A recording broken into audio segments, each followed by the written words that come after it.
Welcome to the Teaching Journeys podcast, hosted by Dave Roberts. Humanity possesses a unique skill, the ability to pass knowledge from one generation to the next. This podcast embraces that ability, offering learning opportunities through conversations with extraordinary guests. Dave aims to leave a positive mark on individuals around the world. So before you dive into today's episode, please share this podcast with your network, including friends, family, and colleagues. And please consider leaving a rating or review. Your support makes all the difference.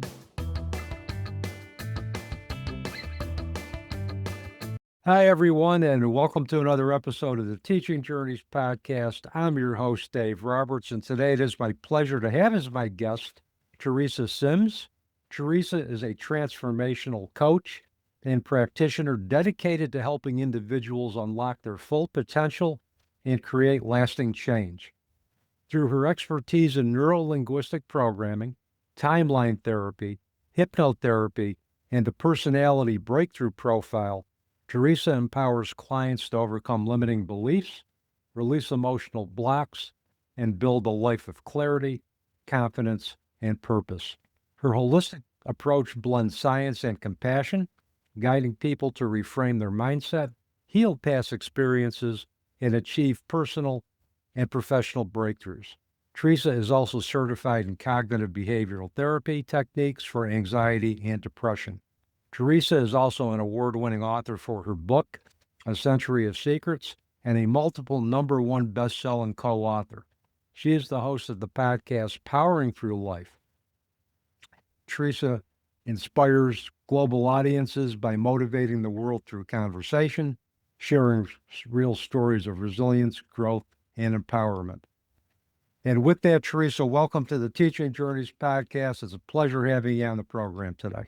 Thank you, Dave. It's so wonderful to be here with you, and I look forward to sharing my story with your audience. And before we get into your story and everything else that goes along with it, we have to give props to a dear colleague and friend of ours, Chris Mamoni.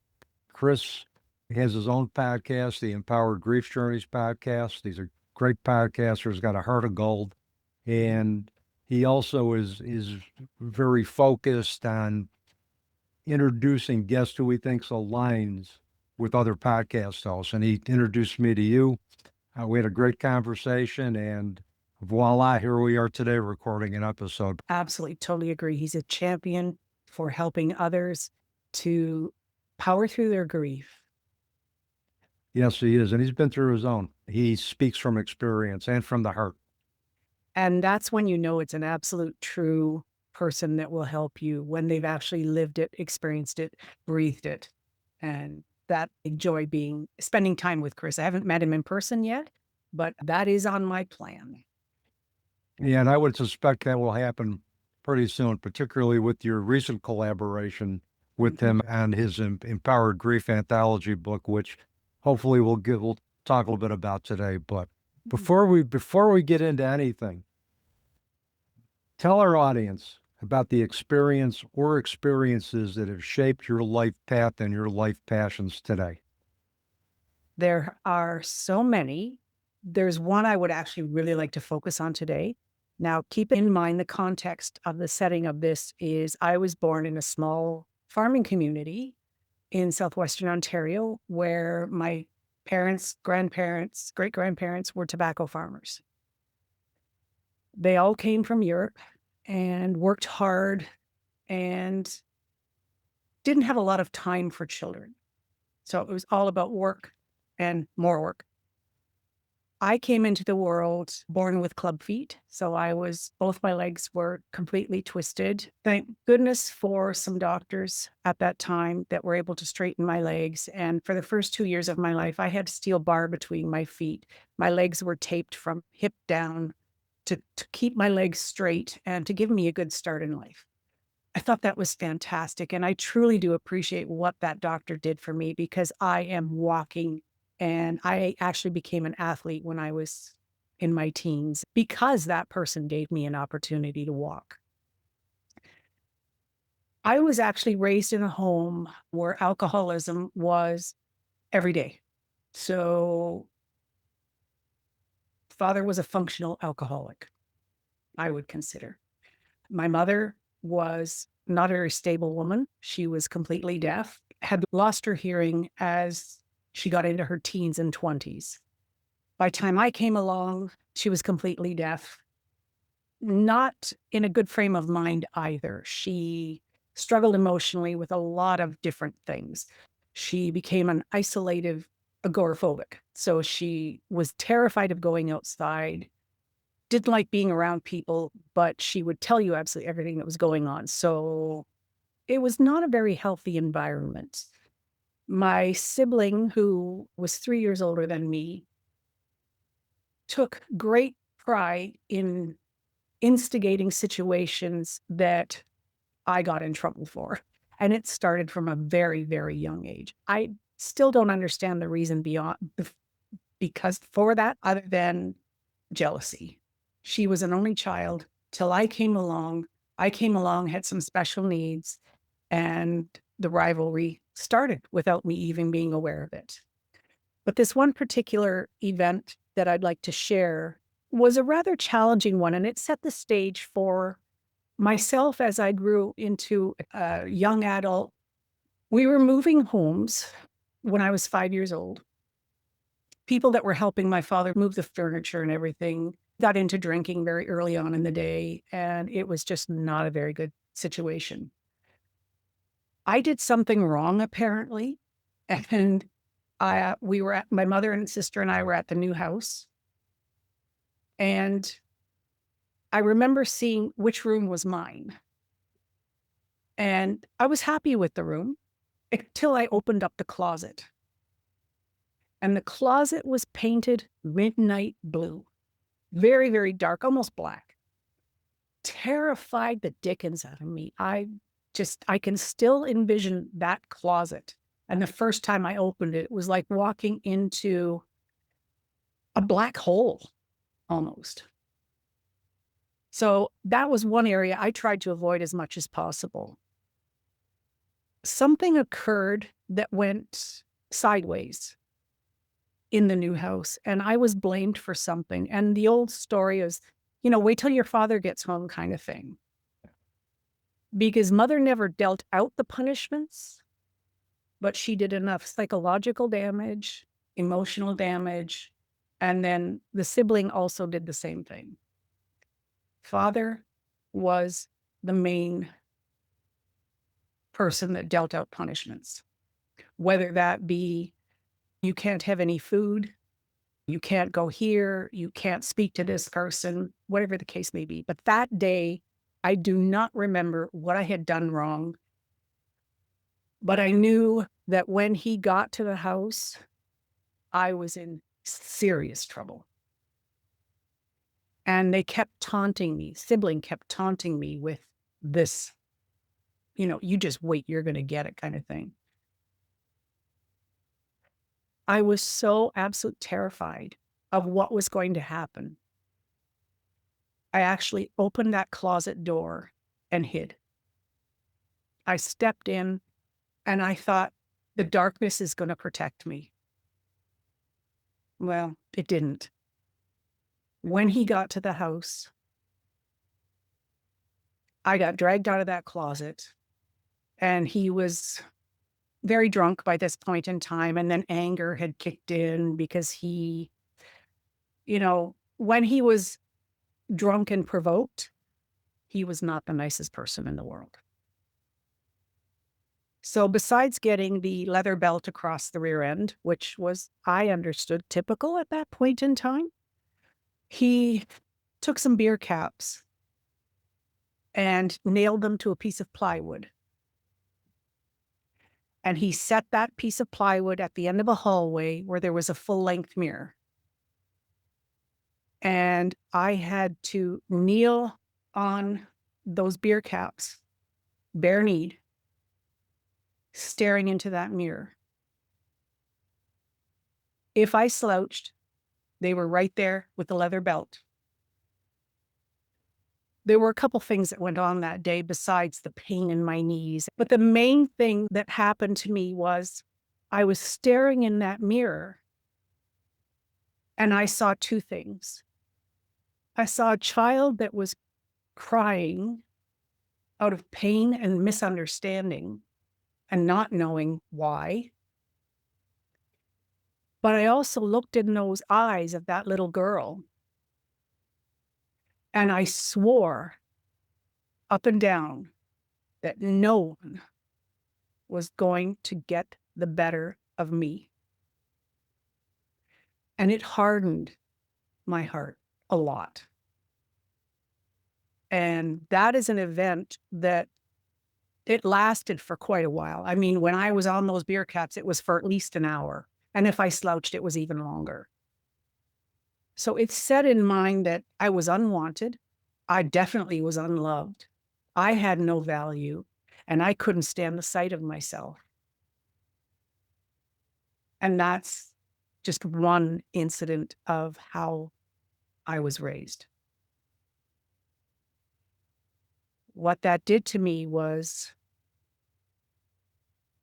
in some ways, lessened my own value for myself. I couldn't accept the way I looked at all. My sibling took great pride as we were growing in two comments from her. You're fat and you're ugly. And those comments I heard every day of my life while she was at home. And she was at home till I was 14 years old. Those words were almost embedded into who I became or who I felt I was. And it destroyed my sense of value, my sense of worth, and even any belief that I had in myself that I could do anything, because I really did not feel I was even worth being here.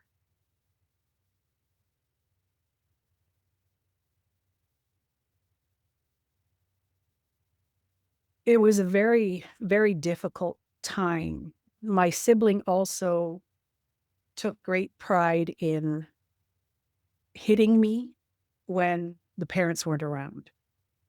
And there was one time when it was school day pictures. I think I was 10 years old. And she hit me so hard in the morning. And parents weren't home in the morning. She was responsible for getting me to school. So mornings were very difficult. If I got breakfast, I was lucky. If I was allowed to make a lunch, I was lucky. She would block the kitchen off. I couldn't get a lunch. Had to go to school and sit there with the rest of my classmates while they were eating lunch, and I had nothing. I learned to hide very well. I would go to the washroom and stay there for 20 minutes. I would do whatever it took to avoid the fact that I had no food. So most of my young life, I was lucky if I had one meal a day. And if it happened to be a meal that I couldn't stomach, I went without. I was neglected from food. I was neglected emotionally. I was neglected physically. There were so many different aspects. I didn't know what the word love meant. It was not a word that was ever mentioned to me. But I looked and saw how my sibling was treated. And I knew there was such a difference. Several years ago, I learned why. So that's, discoveries of what I had learned as I grew and explored life. So I went into sports at school. I went full force into every team that there was. I played basketball, volleyball, baseball. I did track and field. I did high jump. I did shot put. I played baseball.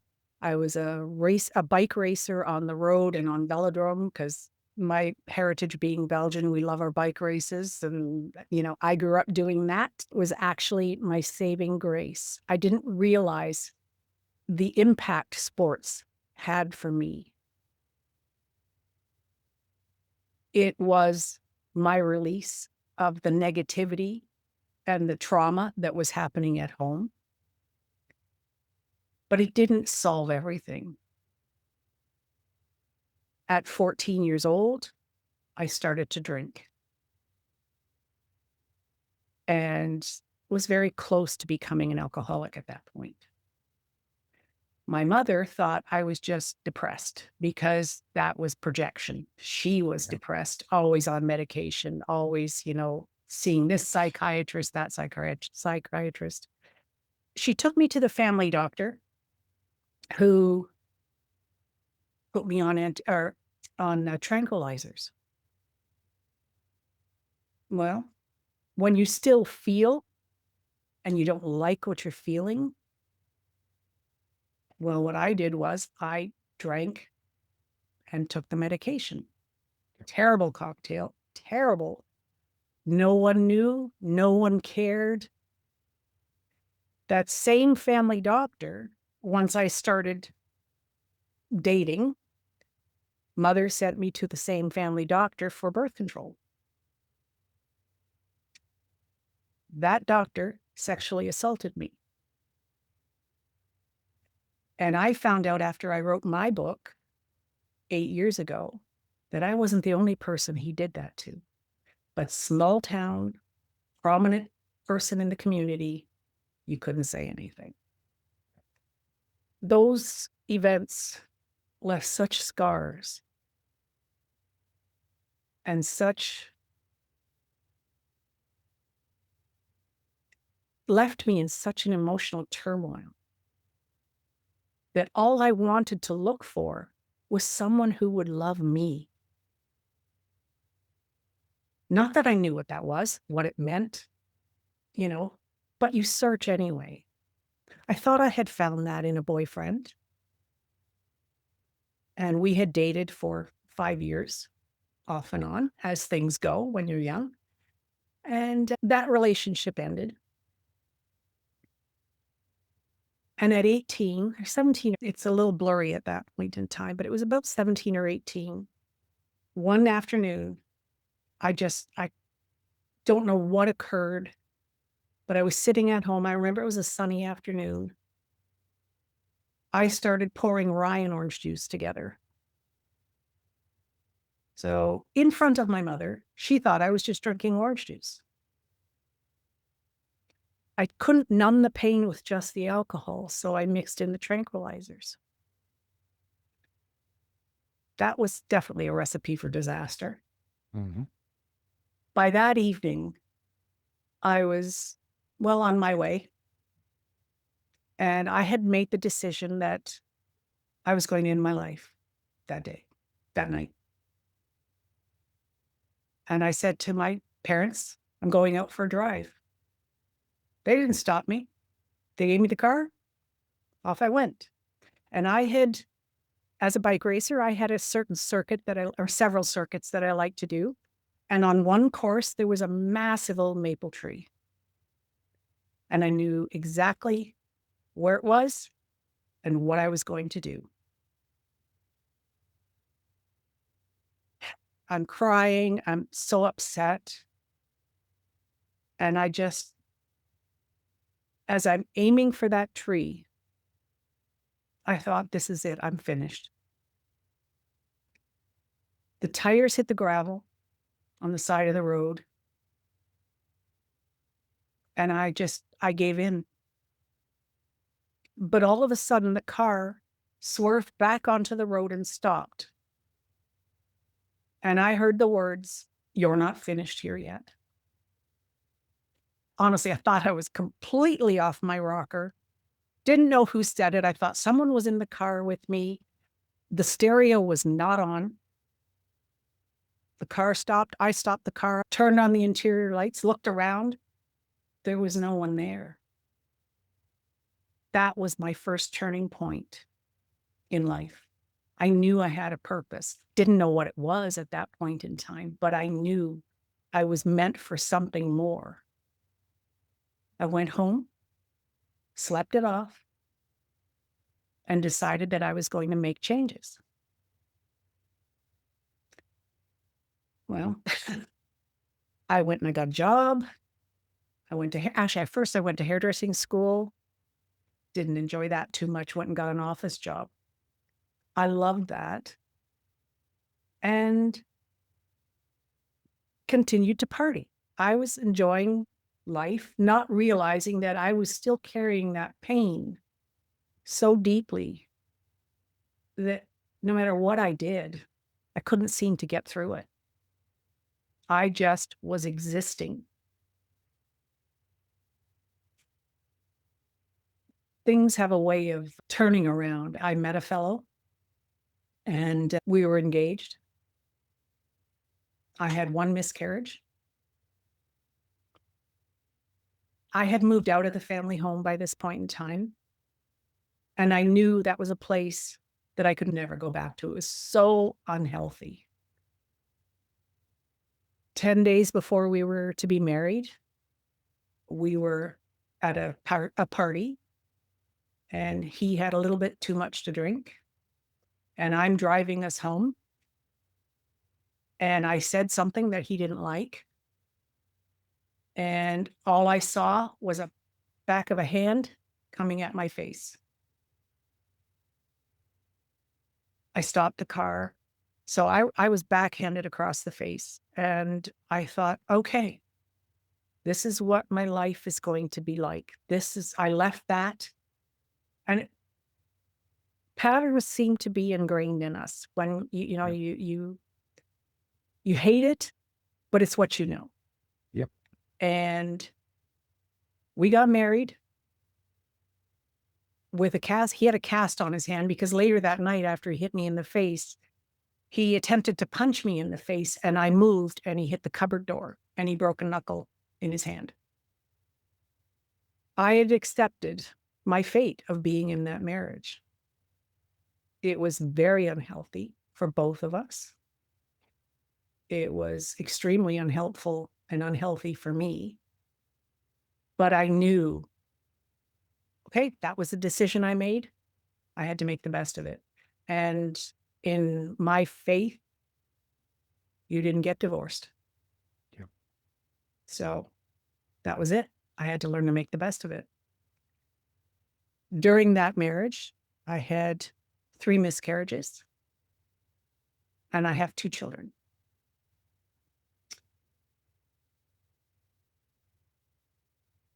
It's interesting, though, when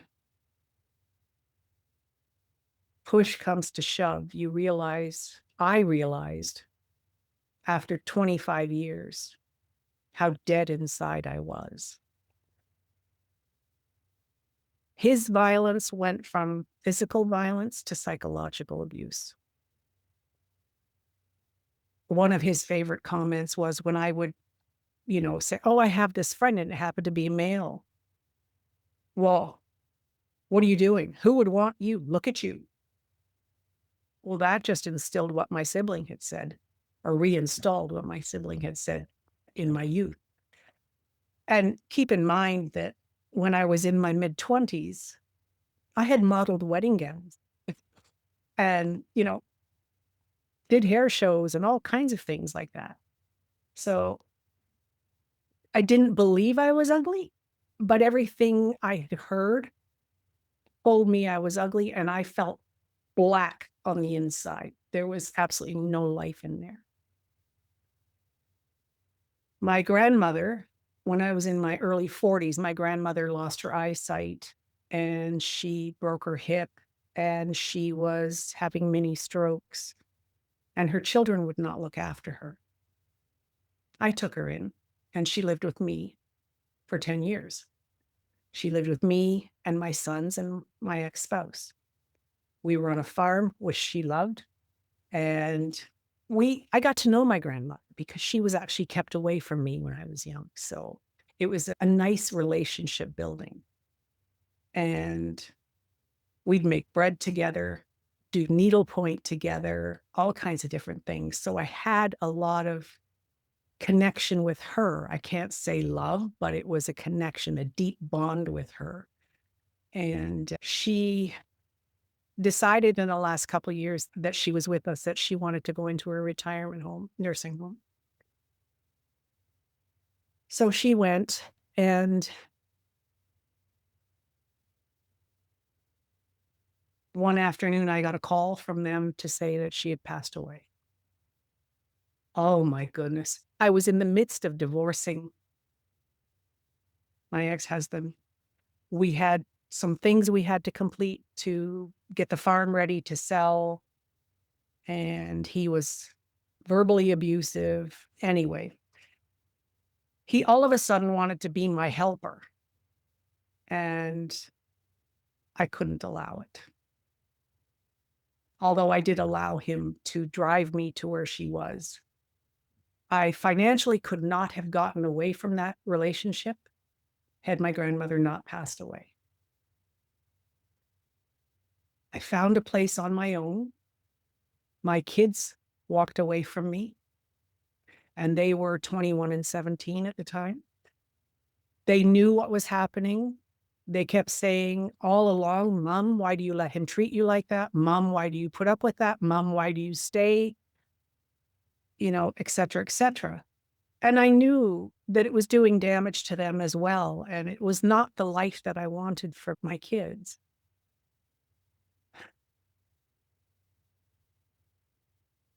But at 45, I was actually on my own for the first time in my life.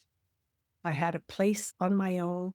I made a decision to go to college for the first time in my life. I really was in a happy place. I had met someone else, and we were very open with each other. He was an abused spouse as well. So we had a lot drawing us together, but we also had friendship drawing us together. We also worked at the same place.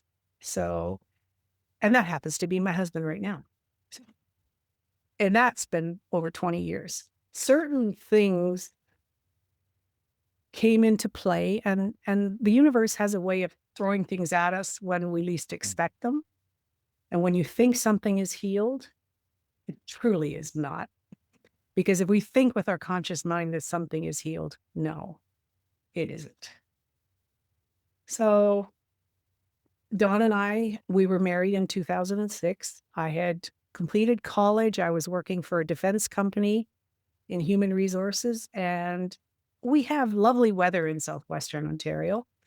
You never know when a storm is going to hit. So that it was this very, very snowy freak snowstorm in February in 2007 that I left work and was driving home. Thought I would take a different route because I was in a major city now. And I was driving a Dodge Ram, knew I could control my vehicle well. And I thought, well, I'm not going straight through the city because it was an ice and snowstorm. I skirted around the city. Well, I missed my first corner because of the blowing snow. So I went back on track, and driving down this one road on the outer side of the city, and I see the person in front of me is quite a distance away. The person behind is quite a distance away. And then I'm looking off in the distance, and I see this other pickup truck losing control off the road. It was on and off and on and off. So I stopped my truck in my lane, as did the person in front and person behind, and we watched and waited. This person, off and on, clipped the mirror off the person in front of me, went back off onto the side of the road, spun around, hit some more black ice, was actually going backwards in front of me, crossing my lane, hit the ditch in front of me. And honest, Dave, I had what I call the death grip on the steering wheel. My teeth were clenched. I had my foot on the brake so hard, my leg was straight. I was hit so hard when her truck kind of flared up and hit me. The person behind me said, "Do you know the back end of your truck lifted a foot off the ground?"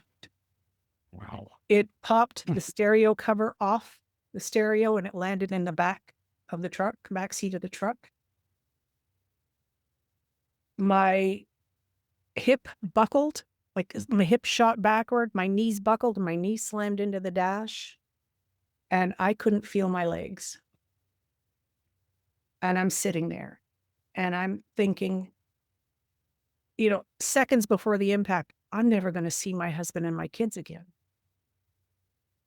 And then the words again, you're not finished here yet.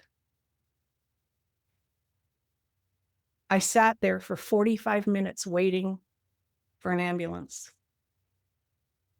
My husband actually drove 40 minutes from where he was working to the hospital before I got across the city to the hospital in an ambulance.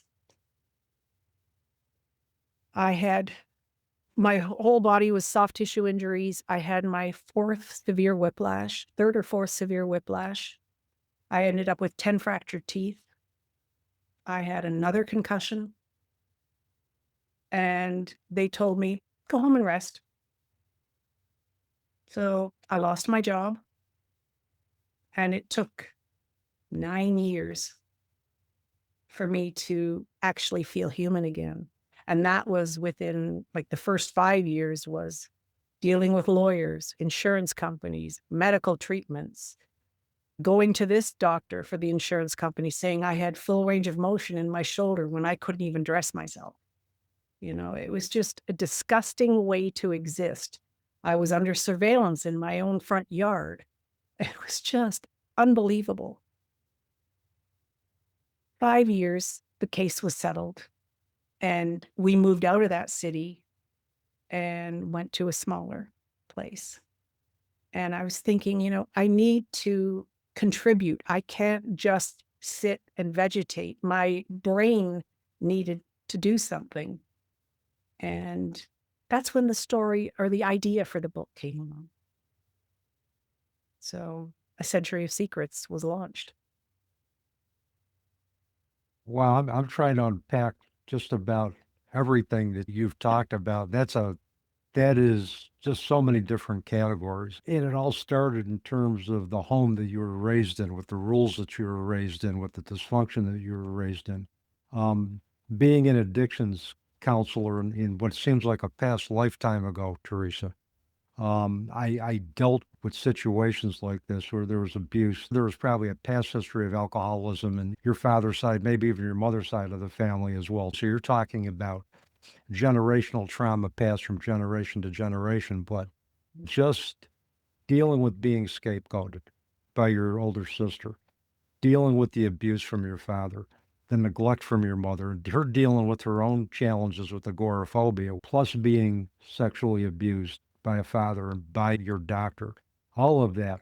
I could see why you would have wanted to check out. That had to have been just an overwhelming set of dynamics to deal with absolutely no support from anywhere and no perceived place to go.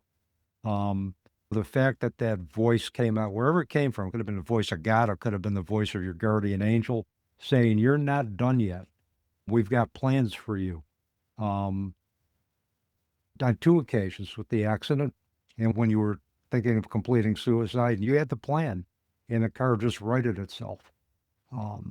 It's incredible that you have transcended everything that you've been to this point to do what you're doing, but you had divine support when we're dealing with the human experience here, with the dynamics and the contracts.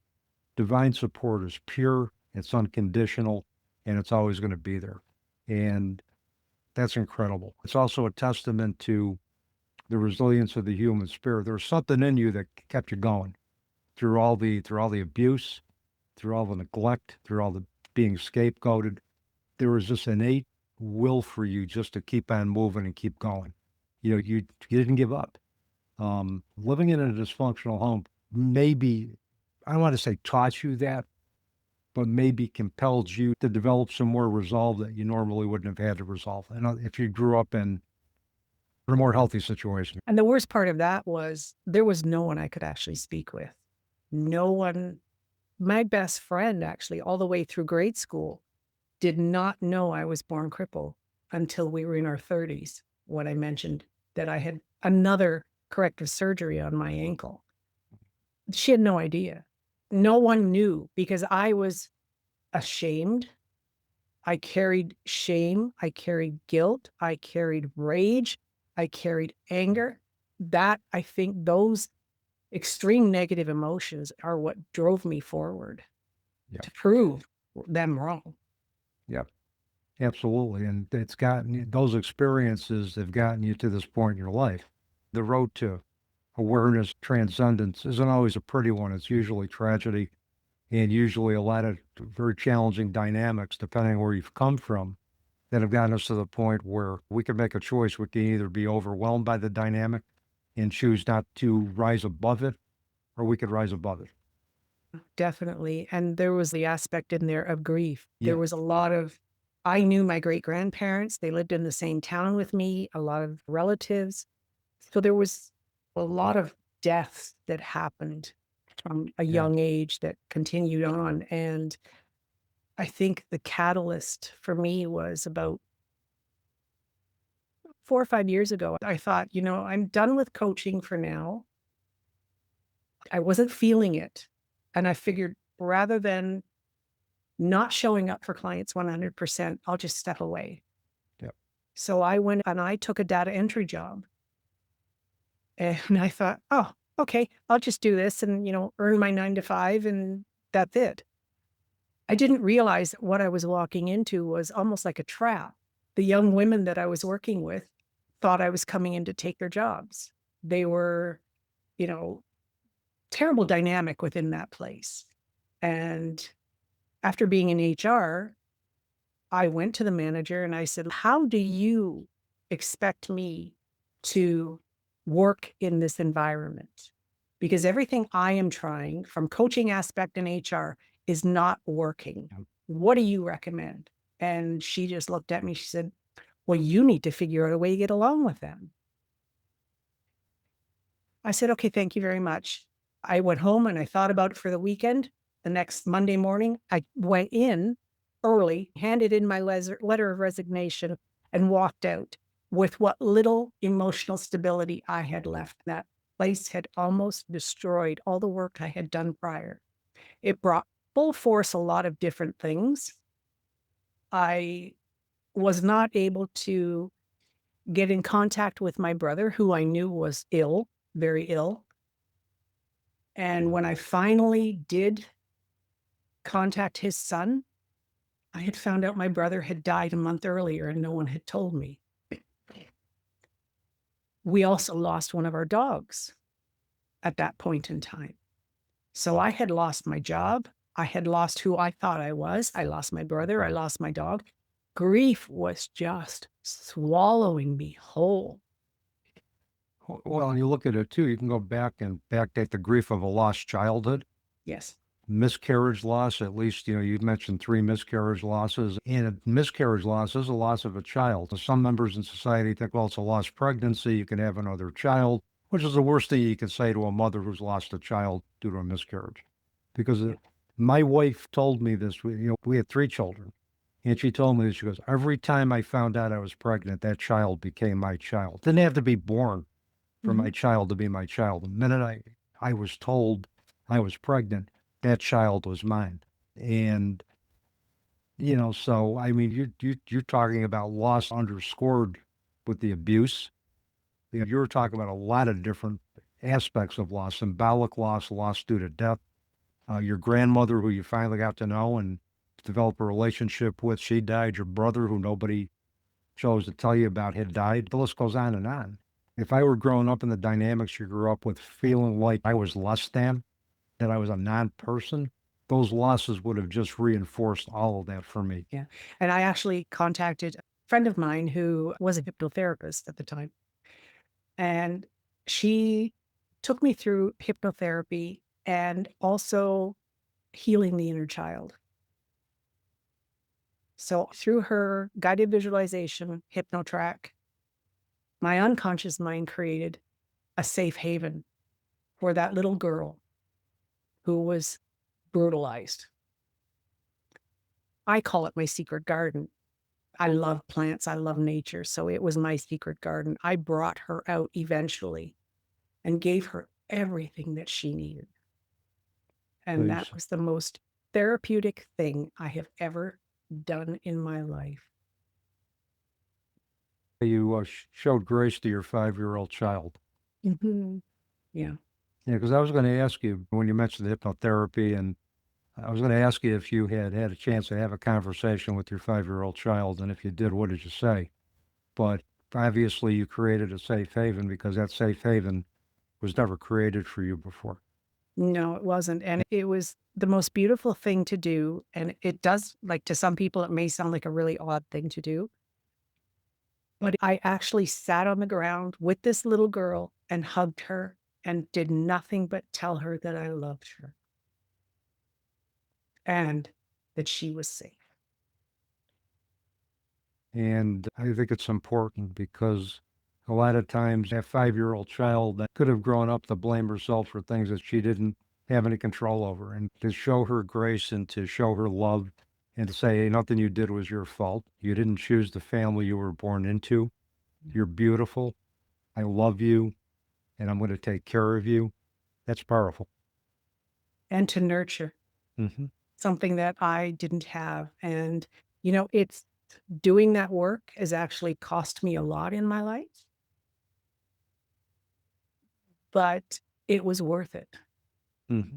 because now I know who I truly am and no one can ever take that away from me. No. And if you can take care of yourself, you can take care of everybody else.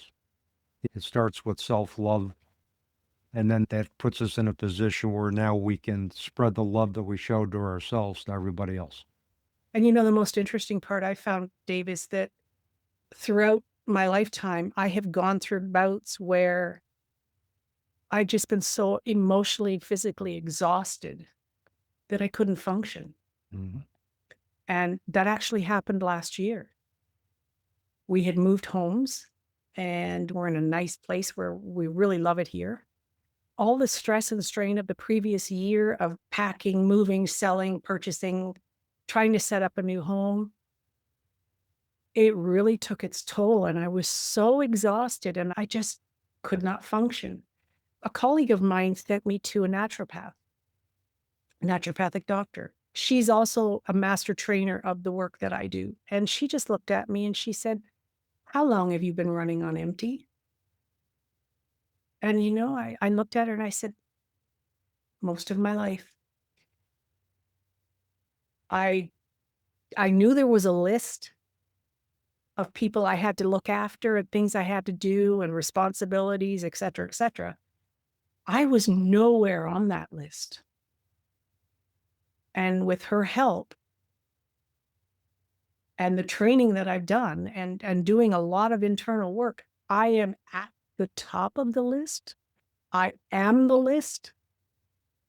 And I value that. Every morning, my morning is mine. No one is going to take that away from me because that is my self-care time. And I have a lot of physical injuries I have to look after. 4 years ago, I slipped off of my deck and fell and had a compression fracture in my spine. And that was during COVID. So there was not a lot of medical assistance or physio assistance. So it was, just go home and rest. Okay, that only works to a point. Here's a bottle of morphine. That was the wrong thing to give me. I took them to be able to get the pain under control. And within a few weeks, I wanted nothing left to do with it. I walked away from it, threw them in the garbage. And so there's a lot of self-care that I need to do every day to keep in a good mental place, to keep my home, keep my business going, support clients.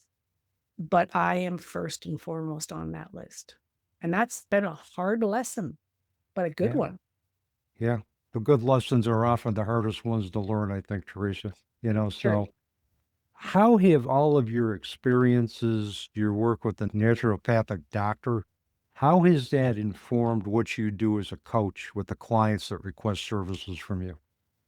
That I think has given me a different level of compassion and understanding.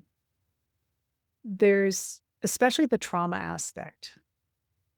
Just having a conversation with someone, even in the grocery store, you're standing in line and someone will just start telling me their life story. and I'll just politely stand there and I'll listen. I'll engage. I'll ask questions. I'll chat. It just gives me a different way of being with people. It's a safe place. I can provide a safe place for them to actually dig into what is stopping them from being all that they can be and having a happy, fulfilling, joyful life. In your bio, we talked about neuro-linguistic programming and other techniques. What dictates for you the specific type of techniques you will do with a client? I think I listen. And when I hear specific words, so when I hear, for example, myself with the anger, sadness, fear, Yeah. hurt, guilt, rage, shame, that is definitely a timeline therapy client that can use the technique of using timeline therapy to clean out those negative emotions. And there's usually a limiting decision or a limiting belief that's attached to those. Absolutely. So working with that individual to clear out those things first. Yep. But also having them reframe their language, having them reframe their thoughts. Mhm. So with myself I was unlovable. No one wanted me. Let's reframe that. Yep. I love myself. I have value. Mhm. And it's just getting the client to be aware of how they're thinking and how they're speaking, not only to themselves, but to other people. And I think if you're working with a client who has had generational trauma, reframing those messages, reframing those beliefs, that's got to really help exponentially in terms of breaking the cycle of generational trauma. So that cycle stops with them and a new cycle is generated in future generations. Exactly. And the beauty of timeline therapy is it most like removing those negative emotions begins between the age of 0 to 7 for us. It can be in the womb. It could be passed down to us. It can be a past life. So as you're floating through, assisting the client to float through to the time when that original event occurred and clearing that negative emotion out. And then you bring it to the present time. You take the lessons from that event. You Mhm. bring them to the present time. Yep. And you're Yeah. setting yourself up for the future that you choose. Yeah, timeline therapy, we used to do a lot of that in the facility that I worked in. Timeline therapy wasn't indicated for individuals whose trauma was like raw. Before we did timeline therapy, we tried to do some other basic skill building and do some other interventions to build safety and coping skills first before we did that. But I saw, especially when the timeline was written on the blackboard, you could see how everything went in progression. You could see exactly the events that affected that individual's thinking, their beliefs in at any point of their lives, especially if the trauma began at 6 or 7, they could go back to that and say, okay, how can I reframe what happened moving forward? So yeah, I think it's a very effective technique. It's visual, it's relatable, and it's just powerful. It is. And this is a question that I found really offensive at first, but it absolutely makes sense is how is this happening for me? Mm-hmm. Not it's happening to me. How is this happening for me? What lesson can I take from that? Yeah. And by doing this work, I've gone back and I've understood why my parents were the way they were. Mm-hmm. I understand why that sibling was the way she is, is, and there's no blame. No. They didn't know any better. They were Yep. just reacting at the point in time, and I'm not making excuses. I have forgiven them. Both parents have passed, and we all have our painful backgrounds. Mm-hmm. And I chose to face mine and I chose to change mine. Yeah. And you only do what you know, not what you don't know. Exactly. And I know I made mistakes when I was raising my kids. Mm-hmm. I know that now. At the time, I didn't. I wasn't well supported by my spouse or any parent. had to step away when I was 28. I had to step away from my family completely because I walked home from work one day to pick up my children, and I caught my mother abusing my youngest son at 2 years old.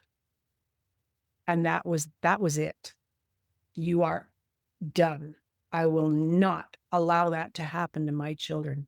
So the sibling was gone. The parents were gone. It was a survival mechanism that I had to take. And I am very glad I did. And even to this day, there was no other option. No, there wasn't. And, everything, like you said, happens for us and not to us, but it's kind of hard to look at it when it's happening for us when it's being done to us in the moment. So, Yeah. but we can look back and say, yeah, everything that happened was in service to us, was in service for the evolution of ourselves as individuals, and maybe from a more sacred perspective, the evolution of ourselves. So, just want to shift focus for a moment, if I can. You mentioned your book, Century of Secrets. How long ago was that written? And I'm sure what inspired you to write it when you did, and what are you hoping the readers would take away from it? I started writing it, I guess about 2012. And I actually thought it was a story that I was going to write to heal my grandmother's soul. I know my grandmother was taken away from her country in Belgium when she was very young, brought to this country against her will by her mother. And she had a horrible story. And it plagued her all of her life. And I wanted to free her soul by writing this story. And as I'm writing it, I expanded on it. I went back to her mother and the trials she went through in Europe in the early 1900s. Late 1800s, early 1900s. And then it went from my great-grandmother to my grandmother to, I thought, my father, and then me. And I thought, oh my goodness, there's actually 4 sections in this book. So it is generational. And it took, once I really got down into writing it, it took about a year. And then I got into coaching. I hired a coach to do training to become a coach. And he worked with Dr. Joe Vitale. So he was part of this authorship group that I was with. And I learned how to write hypnotically, which is Dr. Joe Vitale's main focus. And I actually rewrote my book in 3 months. Wow. And it was self-published in 2017. And it's won 5 international awards. It took a long time for me to accept that, oh my goodness, I actually did this. Was it hard for you to accept compliments about what you did with the book? Definitely. Yeah, that's one of the things when I worked as an addictions professional. When I'd give a compliment to a client for doing some good work, they would kind of like slough it off or just say, it was no big deal. Yeah. Because they just, getting a compliment was kind of indicated with the self-esteem that they experienced, which was usually negative. I mean, like, how could somebody who basically was told that they had no worth all of a sudden have worth? And it was a conflict for them to try to reconcile that. Yeah. And I was just wondering if that had been difficult for you in the beginning to accept it as being a reflection of the fact that you did a good job. Yeah, exactly. It was very, very difficult. Every review that came in, it was, no, they're talking about someone else. No, that can't be about my book. Wow. And then I was having conversations with people that actually read the book and sat me down and said, no, this is powerful. Every one of them said it's a cup of tea, a box of Kleenex, and they couldn't put the book down. And it's not a small book. I think it's 592 pages. But it just lays it all out on the line. My mother passed away in 2018, and I swore I was never going to go to that funeral. I had no attachment to this woman, did not want to go. Sibling called me and said she'd passed away. So I thought, there's something drawing me there. My being was telling me I needed to go for some reason. And as soon as I walked in the room and saw my sibling for the first time in 35 years, she said to me, "Oh my goodness, you look just like our aunt." So I knew there's another story to this, and I won't go into it too much because it's my book part two. The stories that I had been told all of my life, and I found this out at 59 years old, were all lies. Mhm. And now that I understand that and I've done some digging, it all makes sense. Mm. And so that is going to be my next book, and it's called The Truth is the Key. I'll be waiting for that to come out, so you better give me advance notice of when you're publishing it, Teresa. I will, definitely. But Teresa, writing for me was a release. It was very cathartic for me, and that's why I've been in so many anthologies. Mm. And Chris Mamoni's the latest one, The Empowered Grief Journey. And that was an absolute honor to be included in that book. Now you wrote the foreword for that too, am I correct? Yes. What was that experience like for you being a part of that anthology, writing the book, given everything that you've been through in your life and where you are now? It was number one, it was an exceptional honor to be interviewed by Chris, number one. And I interviewed him for my podcast. And he asked me if I would write the foreword and gave me some sample chapters out of the book. And based on the conversations Chris and I had prior about his story, I believed I could do justice to the creation that he was bringing into this world. The chapters, one in particular that I read before writing the foreword, actually hit me right in the heart. And it was about someone's grandmother. And I realized I still had some healing to do. Yeah. And that's what it took. So that led to me taking some extra time and extra care for myself to heal what I thought had already been healed, but absolutely wasn't completely cleared. So it was a beautiful process. I believe in what Chris has created and the other authors have created. It's a powerful book. It changes how people look at grief. Grief is part of life, death. You can't have one without the other. Each anthology creates its own community of healers, its own community of individuals who have transcended their own trauma. And community is powerful in terms of helping individuals get through the challenges in their life. So we can't do it by ourselves, but we can do it with the support of community. And that's what I think about of every anthology book. It's communities coming together to help others transcend their challenges, get on the path to healing, and take hope from other Exactly. people's journeys. Exactly. And no two people experience grief the same. No two Yep. people experience happiness the same. It's Yep. all an individual journey, but as you say, community is the same with podcasting. You are supported. You know you're not alone. And Yep. all you need to hear is one little statement, maybe, that can shift something within someone else. And that's why my podcast is motivating the world through conversation. Yeah, and your podcast is Powering Through Life. Yes. That's a great title. That would get my attention right away. So I'm going to take it literally that you have guest contributors that have powered through life because of their own very unique, challenging circumstances, whether it's grief, whether it's addiction, whether it's mental health, or other types of trauma. Am I kind of in the ballpark with that? Yes, absolutely. The first year I launched it, I think it was 2016. And within 2 weeks of launching, saying that I was creating this podcast, I had 26 guests lined up. I was swamped and overwhelmed. Yeah.